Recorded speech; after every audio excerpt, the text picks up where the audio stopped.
Good morning, good afternoon, good evening, wherever you are. Continuing the coconut from yesterday. We got a lot of bad press, maybe the 80s and 60s, 70s, 90s. Right, now the virus is in a lipid membrane, in the presence of a lipid membrane on viruses, makes them vulnerable to lauric acid and its derivative monolaurin. Now lauric acid is a component of coconut oil, MCT, coconut milk, coconut as such. Now the medium chain fatty acids, not is saturated, nothing wrong with a saturated fatty acid, as long as it's natural. So that it inactivated them by covering over the sensors, because they normally feed on our lipids.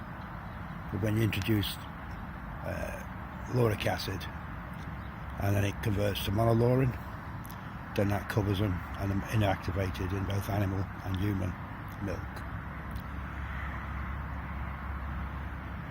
Now some of the viruses inactivated by the lipids. Now in addition to HIV are the measles virus. Now that's relevant because there's a measles outbreak in England at the minute. So maybe if you've got measles or know somebody who has measles, mention it to them. Do no harm. It's all natural stuff. Alright, measles. Yeah, there's herpes simplex 1 and 2. There's a cytomegalovirus, that's CMV, and a lot of pathogenic organisms are reported to be inactivated by the antimicrobial stuff in coconut oil.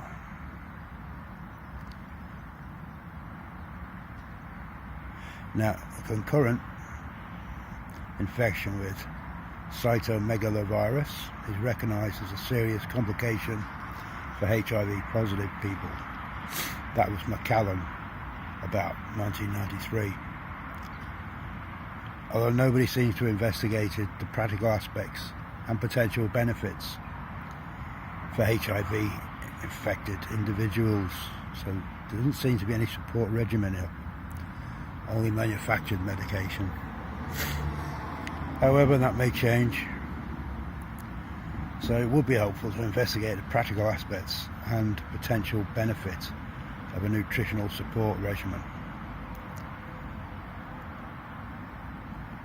I don't know about that. Now, these antimicrobial fatty acids and derivatives are non-toxic to man, and they're produced in vivo by humans when they ingest, like coconut and stuff like that. Now, lauric acid is one of the best inactivating fatty acids according to published research. And it's monoglyceride, it's even more effective than fatty acid alone. The lipid-coated enveloped viruses are dependent on host lipids for their lipid constituents.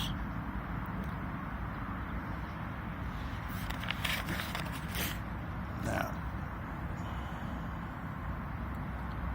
monolaurin doesn't have any undesirable effect on gut bacteria. That's the good stuff. Only on potentially pathogenic microorganisms. Now there's a whole list of them here, the Staphylococcus group B and group B gram-positive, including Listeria, monocytogenes, Staphylococcus aureus, Streptococcus algatica, and some gram-positive and gram-negative organisms. If you're cheating with a chelator. That's shown 150 milligrams of monolaurin per litre. Was shown to be, this is in 1994, monolaurin was shown to be 5,000 times more inhibitory against Listeria monocytogenes than is ethanol. That's Owen Marshall, 1993. Now ethanol, as you probably remember or know, converts in your stomach. Eventually it goes to formic acid, which is ant sting stuff. It's also used to strip paint from walls.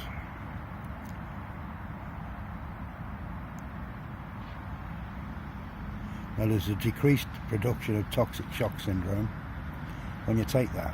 That was in 1994 by Holland. In 1993, Helicobacter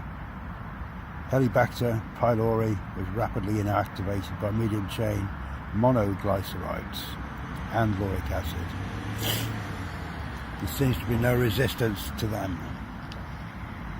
A number of fungi, yeast and protozoa have been inactivated or killed by lauric acid or monolaurin.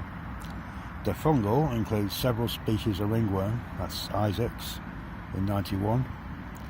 The yeast reported is Candida albicans, that's Isaacs in 91. Now you're the ones that reported it and did the studies. Candida albicans is one of the worst things that you can get. And we've got it, everybody's got it. You just don't want to let it take over. And it goes on, there's loads of stuff like this. Now the anti-saturated fats or anti-tropical oil agenda. That's had 3 decades of abuse and rhetoric from the Consumer Activist Group Centres for Science in the Public Interest. That's CSPI. From the American Soybean Association, the ASA, and other members of the edible oil industries. Edible oils is all the trans-saturated fatty acids. How good they are for you. And they had to cut it short. Basically, they had years and years of re-educating the American people, also over here in the country, Britain.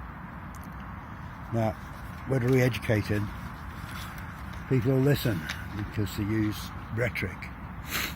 They base it on science, but then it looks like it's based on science until you look at it from a science view and you think, this is wrong. And it is.